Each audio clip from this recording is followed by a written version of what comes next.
بسم اللہ الرحمن الرحیم. ناظرین، وقفے کے بعد دوبارہ ہم آپ کی خدمت میں حاضر ہیں. جیسے کہ پہلے آپ کو بتایا جا چکا ہے کہ آج کا موضوع ہے وصیت، اور اسی پہ ہم وقفے سے پہلے بات کر رہے تھے.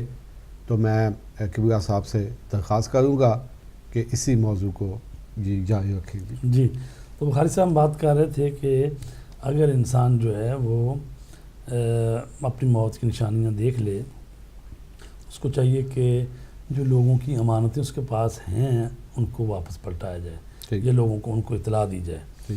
اور اگر کسی کا قرضہ ہے اس کے ذمے، تو اگر اس قرضے کے ادا کرنے کا بھی وقت تھا، ابھی نہیں آیا، ٹھیک ہے، جیسے مثلا بعض کمپنیوں سے لیا ہوتا ہے، بینکوں سے لیا ہوتا ہے، تو وہ جو ہے نا قرضے کی ادائیگی کے لیے ایسا ضروری کام کر کے جائے جو تسلی بخش ہو، تاکہ اطمینان پیدا ہو جائے کہ اس کا قرضہ اس کی موت کے بعد ادا ہو جائے گا، قرض خواہ کو ادا کر دیا جائے گا. ٹھیک.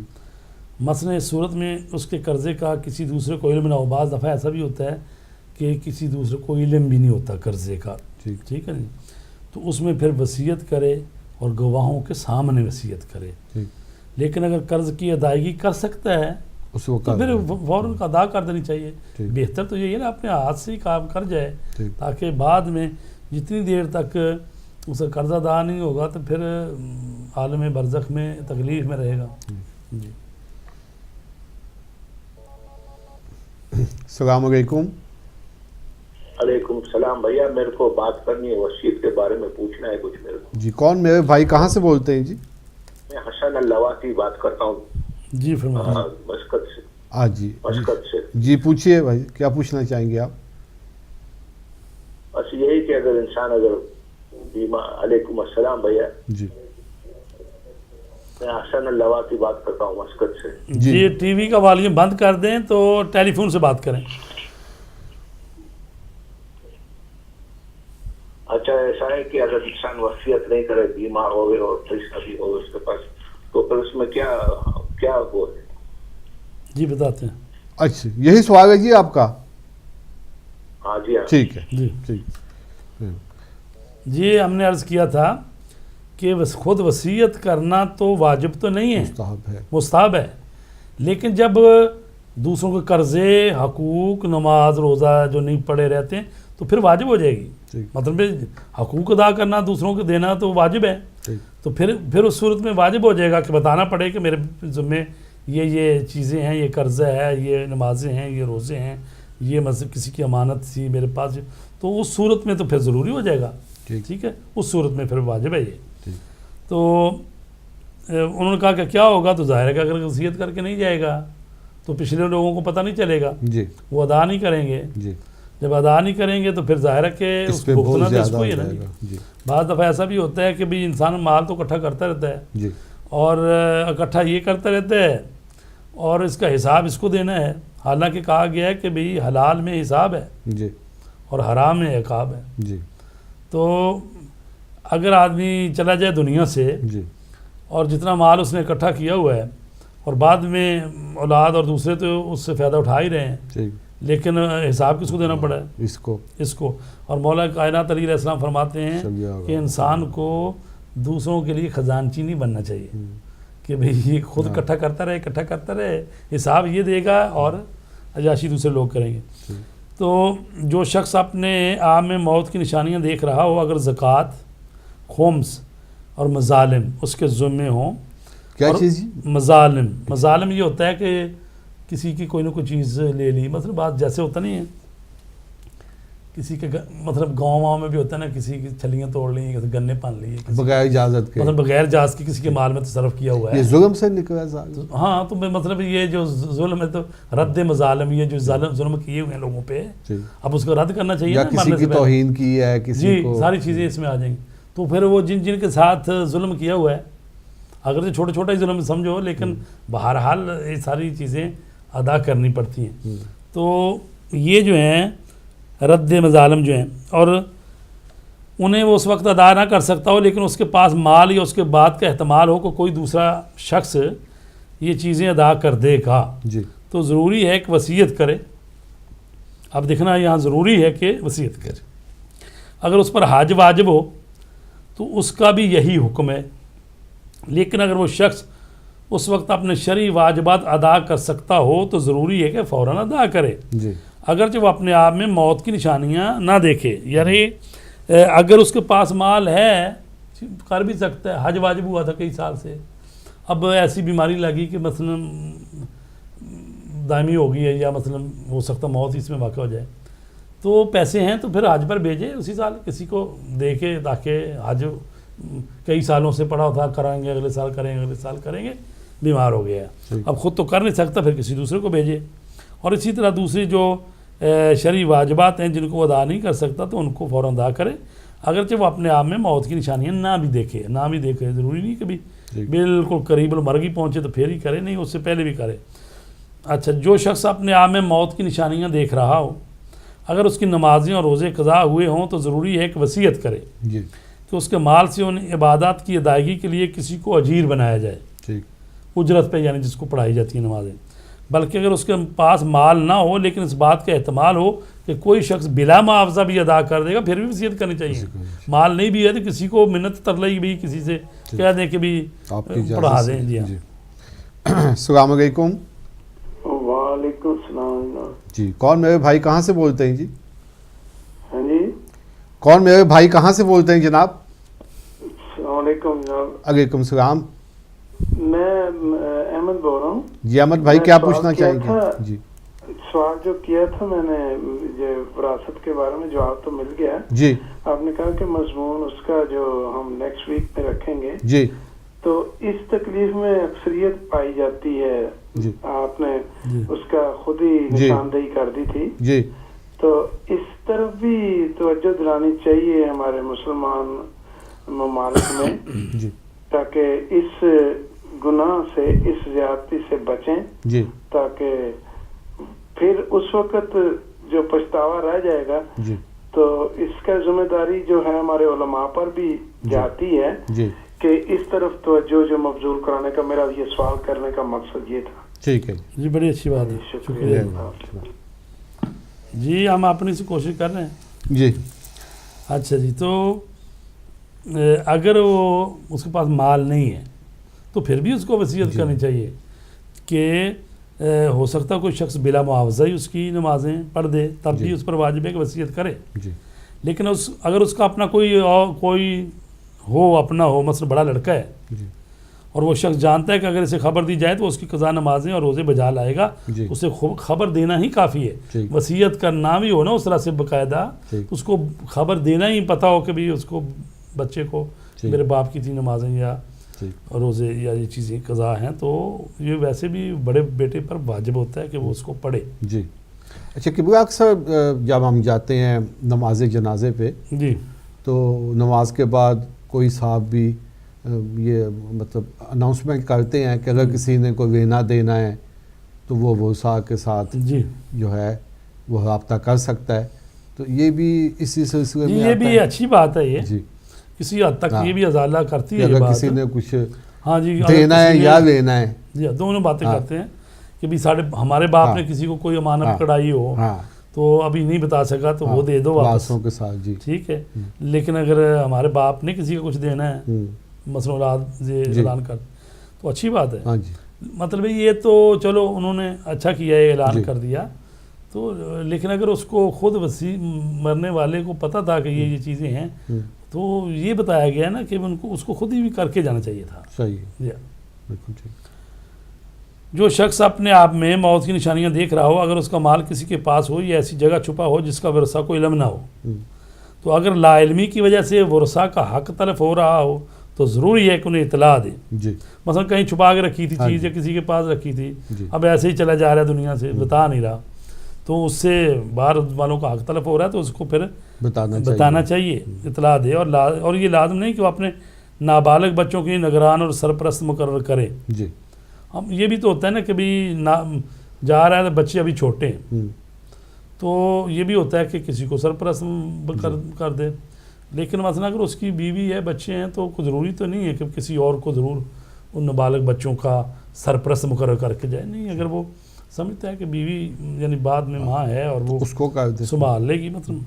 جی اچھا، وصی جو ہے جو جس کو وصیت کی گئی ہے جی اس کا عاقل ہونا ضروری ہے. جی نیز جو امور وصیت کنندہ سے متعلق ہیں اور اسی طرح احتیاط کی بنا پر جو امور دوسروں سے متعلق ضروری ہیں کہ وصی ان کے بارے میں مطمئن ہو، اور ضروری ہے کہ مسلمان کا وصی بھی احتیاط کی بنا پر مسلمان ہی ہونا چاہیے. ٹھیک. السلام علیکم. وعلیکم السلام. جی کون میرے بھائی کہاں سے بولتے ہیں؟ جی میں علی بات کر رہا ہوں، شاہ صاحب سے بات کر رہا ہوں. جی علی بھائی کیا پوچھنا چاہیں گے آپ؟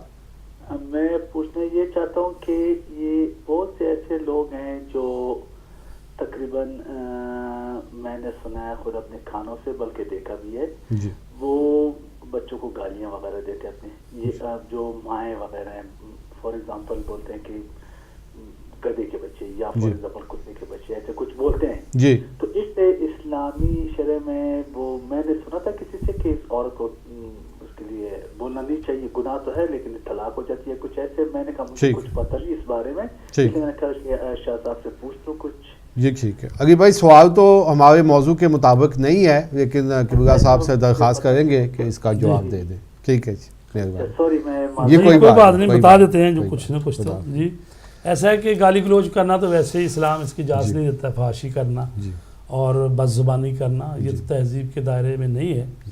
پھر بھی کبھی کبھار غصے وصے میں بندہ آ جاتا ہے تو بچے بعض دفعہ باپ کی بات نہیں مانتے یا ڈیٹ ہو جاتے ہیں، بعض دفعہ تو کچھ نہ کچھ بات کہہ ہی جاتا ہے. کہنا نہیں چاہیے، بہرحال غصے پر قابو رکھنا چاہیے، لیکن ہو جاتی ہے بات بہرحال.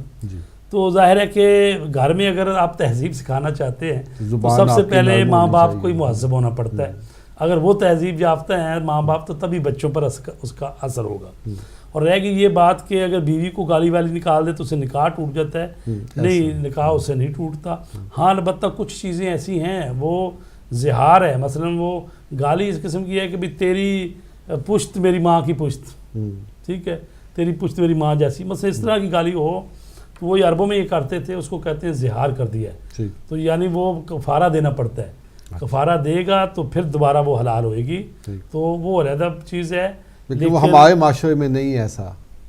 ہمارے پاکستان کہہ دے نا وہی لفظ اگر کہہ دے یہ چیزیں اس کو زہار کرنا کہتے ہیں. تو لیکن وہ اگر کوئی گالی وغیرہ دوسری گالیاں کو نکال رہا ہے وہ بد زبانی اور بد اخلاقی اور بد تہذیبی تو ہے، اور ظاہر ہے کہ اس کا حق بھی ضائع کر رہا ہے، تو وہ جائز تو نہیں ہے، لیکن نکاح اس سے نہیں ٹوٹتا. اور یہاں پر میں اخلاقی بیان کرتا جاؤں کہ رسول پاک کے ایک صحابی تھے، بڑے جلیل القدر صحابی ہیں، حضرت معاذ ہے غالباً ان کا نام. تو ان کی جب وفات ہو گئی تو رسول پاک ان کے جنازے میں گئے، بلکہ کہا گیا رسول پاک نے اپنے ہاتھوں سے اس کو دفن کیا. اور یہ بھی فرمایا کہ ملائکہ کی صفیں بھی جنازے میں شامل تھیں. اور جب اس کو دفن کر چکے اس کی ماں بھی ساتھ آئی ہوئی تھی جنازے میں. تو اس کی ماں نے کہا اپنے بچے سے مخاطب ہو کے، بیٹے سے، ہنیئا لک الجنہ، یعنی میرے بیٹے تجھے جنت مبارک ہو. تو رسول پاک نے فرمایا ابھی صبر کریں، جلدی ہے یہ آپ نہ کہیں ابھی. تو انہوں نے کہا یا رسول اللہ آپ نے فرمایا کہ ملائکہ بھی اس کی صفوں میں آئے ہیں اور خود موجود ہیں، خود اپنے ہاتھوں سے دفن کر رہے ہیں. تو آپ نے فرمایا کہ اس کو فشار قبر ہوگا. ٹھیک ہے، فرمایا کہ اس لیے کہ گھر میں اس کا اخلاق اچھا نہیں تھا.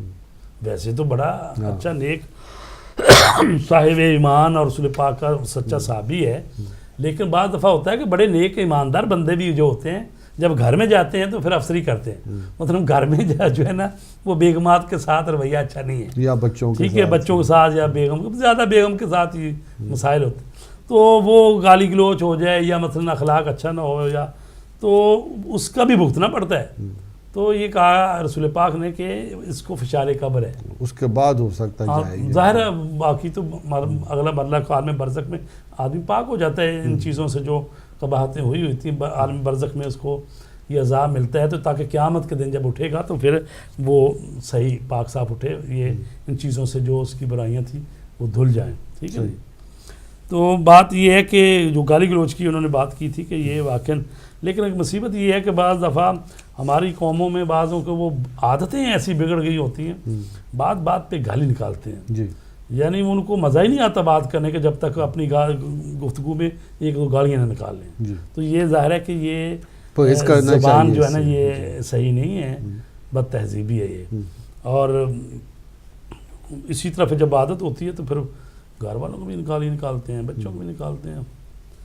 لیکن کچھ چیزیں ایسی ہوتی ہیں جیسے مثلا بچوں کو اگرچہ ان کی شخصیت پر برا اثر پڑتا ہے، جی لیکن جیسے بدبخت ہو، کم بخت ہو، مطلب اس قسم کا ذرا جس کو کہتے ہیں ہلکا پھلکا، وہ تو چونکہ اگر مار نہیں سکتا باپ، چونکہ بچے کو ویسے تو از نظر اسلام وہ ولی ہے باپ، تو اگر بچہ خرابی کر رہا ہے تو وہ اس کو تنبیہ کر سکتا ہے، جی یہ شریعت نے اجازت دی ہے. لیکن ایسی کم کہ جس سے وہ اس کے نیل وغیرہ نہ پڑے، خون نہ نکلے، اس طرح کی تنبیہ کر سکتا ہے. لیکن چونکہ بعض معاشروں میں اس ملک میں یہ منع ہے، تو اس ملک میں تو یہ بچے کو ظاہر ہے کہ یہ کام نہیں کر سکتے، ورنہ مشکل ہو جائے گی. تو وہی اصل تربیت جو ہے وہ محبت سے ہی اور اسی سے ہی ہونی چاہیے. لیکن بہرحال بعض روحیں ایسی ہوتی ہیں کہ جو کبھی نہ کبھی ڈانٹ ڈپٹ کی جائے تو تبھی سیدھی ہوتی ہیں. بہت کم لوگ ہوتے ہیں کہ جو بالکل سافٹ چلے جاتے ہیں، تو گھر میں یہ ایسے معمور تو ہوتے ہیں.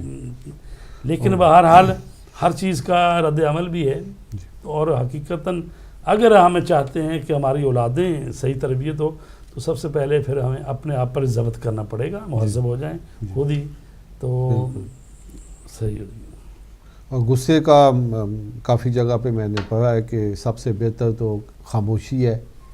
اس کے بعد کہا گیا ہے کہ آپ پانی ٹھنڈا پی لیں، پانی یا بیٹھے ہیں تو اٹھ جائیں، اٹھ گئے تو بیٹھ جائیں، یا چلنا شروع کر دیں، مطلب توجہ ہٹائیں اپنی اس طرف سے. جی اس محفل سے باہر چلے جائیں جی، تاکہ آپ سے کوئی ایسی بات نہ ہو جائے غصے میں جو کہ بعد میں پھر اس کے لیے مشکل بن جائے. تو اچھا جی، اگر کوئی شخص کئی لوگوں کو اپنا وسیع معین کرے، 2-3 آدمیوں کو اپنا وسیع مقرر کر دیتا ہے، تو یا تو پھر یہ ہوتا ہے کہ یہ اس کی وصیت پر عمل کرنے والی ایک کمیٹی ہے سمجھو، جی ٹھیک ہے، اور پھر ان میں سے ایک عمل نہیں کرتا جی تو پھر باقی دوسرا عمل کرے گا جی یا 2 عمل کریں گے، ٹھیک ہے. لیکن اگر ایسا ہو کہ پوزیشن ایسی سمجھی جاتی ہو کہ بھئی یہ دونوں برابر کے اختیارات رکھتے ہیں، یہ دونوں ہی عمل کریں گے، اور پھر اگر عمل نہیں کرتا تو پھر کیا کیا جائے؟ جی تو اس کے لیے یہ بھی ہے کہ پھر حاکم شرع جو ہے قاضی، اس کی طرف رجوع کیا جا سکتا ہے کہ پھر وہ یا تو اس دوسرے کی جگہ پہ کسی اور کو مقرر کرے، یا ان دونوں کو ہٹا کے کسی تیسرے کو بھی مقرر کر سکتا ہے کہ جو کہ اس کی وصیت پر عمل کرے. کیونکہ یہ ہم صرف مسئلہ چھوٹے موٹے گھر کی بات ہی نہیں ہے کہ جن کی چھوٹی سی پراپرٹی ہے، ہو سکتا ہے یہ مسئلہ جو ہے نا بڑے بڑے لینڈ لارڈ آدمیوں کی بات ہو، بڑی بڑی بعد میں ادارے، خیراتی ادارے، اسپتال، بلڈنگیں، مثلا اوقاف، کئی چیزیں ہو سکتی ہیں اس میں. تو ظاہر ہے کہ اگر پھر وہ صحیح نہیں عمل کر رہے اس میں پھر حکومت کو، حاکم شرع جو ہے اس کو پھر درمیان میں آنا پڑتا ہے. جی اگر کوئی شخص اپنی وصیت سے منحرف ہو جائے، مثلا پہلے وہ یہ کہے کہ اس کا مال کا تیسرا حصہ فلاں شخص کو دے دیا جائے، اور بعد میں کہے کہ اسے نہ دیا جائے اسی وصیت نامے میں. ہاں نہیں ابھی لکھ کے دے دیا ہے، ہاں جی، اور رکھی گئی ہے وصیت، لیکن پھر دوبارہ ابھی مرا تو نہیں ہے نا، تو ظاہر ہے اس کو حق حاصل ہے کہ اس میں تبدیلی کر دے، بدل دے، حق حاصل ہے. تو مثلا پہلی وصیت سے منحرف ہو جائے گا تو ظاہر ہے وہ وصیت کالعدم ہو جائے گی. اور اسی طرح اگر اس نے وصیت لکھ کے رکھی ہوئی ہے، اور ایک جو ہے مثلا 2013 کی لکھی ہوئی تھی جی، اور مثلا 2015 میں وہ مرا ہے، اور 2014 کی آخر دسمبر مثلا ایک اور وصیت لے گیا جی، تو پھر کون سی عمل ہوگی؟ آخری والی ہوئے گی وصیت، وہ پہلے والی کالعدم ہو جائے گی. مگر یہ کہ یہ کوئی اور علیحدہ سی وصیت نہ ہو، اگر ایک جیسی ہیں تو پھر مطلب جو اگر ایک ہی چیز کے بارے میں بات کی گئی ہے اور دوسری وصیت جو بعد میں آئی ہے پھر اس پر عمل ہوگا. ٹھیک ہے. اگر کوئی شخص ایسے مرض کی حالت میں جس مرض سے وہ مر جائے اور اپنے مال کی کچھ مقدار کسی شخص کو بخش دے اور وصیت کرے کہ میرے مرنے کے بعد مال کی کچھ مقدار کسی اور شخص کو بھی دی جائے، جی، تو اگر اس کے مال کا تیسرا حصہ دونوں مال کے لیے کافی نہ ہو تو ورثہ اس زیادہ مقدار کی اجازت دینے پر تیار نہ ہو. جی، تو ضروری ہے کہ پہلے جو مال اس نے بخشا ہے وہ تیسرے حصے سے دیں، اور اس کے بعد جو باقی مال بچے وہ وصیت کے مطابق خرچ کریں. جی، ٹھیک. اب یہ دیکھیں کہ انسان جو ہے وہ جو کچھ کماتا ہے ساری زندگی بناتا ہے سنبھالتا ہے، لیکن دیکھ لیں ادھر اس کے مرنے کا وقت آیا تو اب یہ پورا مال بھی اس کا رہا نہیں ہے. اب اگر وصیت کرے گا تو تیسرے حصے سے کر سکتا ہے، اس سے زیادہ نہیں کر سکتا، لیکن زندگی میں وہ جو چاہے زندگی میں جو چاہے وہ کر سکتا. اگر کوئی شخص وصیت کرے کہ اس کے مال کا تیسرا حصہ بیچا جائے اور اس کی آمدنی ایک معین کام میں خرچ کی جائے تو اس کے کہنے کے مطابق عمل کرنا ضروری ہے. مثلا اس کی زمین ہے، مثلا ٹھیک ہے جی، زمین ہے مثلا وہ کیا کہتے ہیں 3 مربع زمین ہے مثلا جی، تو اس کو کہتا ہے 1 مربع زمین بیچ کے اس میں سے مسجد بنائی جائے یا مدرسہ بنایا جائے فرض کرو، تو ظاہر ہے کہ وہ 2 مربع تو مال ورثہ کے ہو جائیں گے، تو پھر 1 مربع کی وصیت اگر کر گیا ہے تو 1 کی سلس کی وہ کر سکتا ہے. اور یہ بھی ہے کہ جب وہ وصیت کر رہا ہے تو ضروری نہیں ہے کہ ابھی وہ شخص موجود بھی ہو. مثلا یہ ہے کہ اگر کوئی عورت حاملہ ہے اس کے اپنے خاندان سے کوئی، تو وہ کہہ رہا ہے کہ مثلا جو بچہ اس کا پیدا ہوگا اس کو یہ اتنا مال دے دینا جی، ہاں تو وہ جب وہ پیدا ہوگا اس کو دے دینا. ٹھیک، مطلب ضروری نہیں ہے کہ وہ اسی وقت موجود ہو، وہ کسی آئندہ کے لیے بھی کر سکتا ہے. اسی طرح اوقاف کے لیے بھی کر سکتا ہے، مطلب یہ میرا اتنا مال فلاں امور خیریہ میں دے دیا جائے یا اوقاف اس کا بنا دیا جائے، اور پھر اس کی وصیت کردہ جائے کہ فلاں متولی ہوگا، پھر اس کے بعد والے آنے والے بچے ہوں گے، مطلب ایسی وصیت کر سکتا ہے کہ جس میں وہ کسی خاص شخص کو یا کسی خاص قبیلے کو، قوم کو، خاندان کو، کسی کو وہ چیز دے سکتا ہے کہ بھی اس کا استعمال یہی لوگ کرتے رہیں گے. صحیح. اگر انسان کو پتہ چلے کہ کسی شخص نے مجھے وصی بنایا ہے، مرنے والے نے کسی کا نام لیا کہ وہ وہاں پر موجود نہیں تھا، پہلے بات یہ کہ موجودگی ضروری نہیں ہے، گواہ کی بات ہوئی ہے. قرآن نے کہا نا کہ جب اپنا وصیت کرو تو 2 گواہ بنا لو. تو اگر اس نے وصیت کی، گواہ بھی ہیں اس وقت کہ فلاں آدمی جو ہے نا وہ میرا وصی ہے، وہ میری وصیت پہ عمل کرے گا، لیکن اس کو پتہ چلتا ہے تو وہ اس کی زندگی میں پیغام بچاتا بھی میں اس کام کو نہیں کر سکتا. یعنی ظاہر ہے کہ وہ یہ نہیں کہ وصیت کر گیا تو اس کو واپس وصیت کرے گا. مطلب ہے قبول کرنا بھی اس کی اپنی مرضی ہے، جو وصی ہے جس کو وصیت کی جا رہی ہے، اگر وہ قبول کر لیتا ہے تو ٹھیک ہے، لیکن اگر وہ نہیں کرتا قبول یا زحمت میں پڑنے کا خطرہ ہوتا ہے، بعض دفعہ ہوتا ہے وہ وصیت ایسی کر گیا کہ وہ اگر وصیت پہ عمل کرے تو پچھلے وارث ہی اس کو مارنے کے لیے تیار ہو جاتے ہیں، مسائل پیدا ہو جاتے ہیں. تو وہ اگر وہ کہے کہ جی میں اس پر وصیت زحمت مجھے ہوتی ہے، میں نہیں کرتا اس پر عمل، تو ظاہر ہے پھر وہ کسی اور کو اس کا وصی قرار دے گا. لیکن یہ کہا گیا کہ اگر وہ وصیت اس نے کر دی، اب یہ اس کی حالت ہی ایسی ہو گئی ہے کہ اب وہ دوبارہ اس کو متوجہ نہیں ہوتا، ادھر مطلب حالت اعتذار میں ہے، تو اس کے لیے کہا گیا ہے کہ پھر اگر وہ مرض کی شدت کی وجہ سے یا کسی اور عذر کی بنا پر وصیت کنندہ کسی دوسرے شخص کو وصیت نہیں کر سکتا تو احتیاط واجب کی بنا پر ضروری ہے کہ وصی جو ہے وہ وصیت کو قبول کر لے، پھر اس پر عمل کرے، کیونکہ اب وہ کسی اور کو کہہ بھی نہیں سکتا.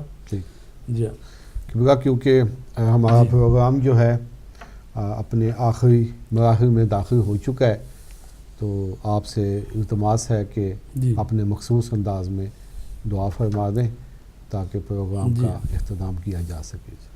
تو ایک بات کر کے پھر میں کرتا ہوں، یعنی یہ قرآن مجید نے بھی کہا، قرآن مجید کی آیت ہے کہ وصیت جب وہ کر رہا تھا، اگر 2 عادل مرد جو نہیں ملتے، مسلمان نہیں ملتے، تو غیر مسلمان جو ہے نا وہ بھی گواہ اس کے لیے بن سکتے ہیں. بسم اللہ الرحمن الرحیم. اللہم انی اعوذ بک من نفس لا تشبع ومن قلب لا یخشع ومن علم لا ينفع ومن صلاة لا ترفع ومن دعاء لا يسمع. سبحان اللهم إني اسألک اليسرا بعد العسر والفرجا بعد الكرب والرخاء بعد الشدة اللهم ما بنا من نعمة فمنك لا إله إلا أنت استغفرك وأتوب إليك برحمتك يا أرحم الراحمين. اللہم صلی علی محمد. ناظرین، ہم ہدایت ٹی وی کی طرف سے قبلہ صاحب کے بہت شکر گزار ہیں کہ وہ تشریف لاتے ہیں اور اس پروگرام کو وہ خود آ کے کرتے ہیں، آپ کے سوالوں کے جوابات بھی دیتے ہیں. تو اگلے ہفتے تک کیسر بخاری آپ سے اجازت چاہتا ہے. خدا حافظ.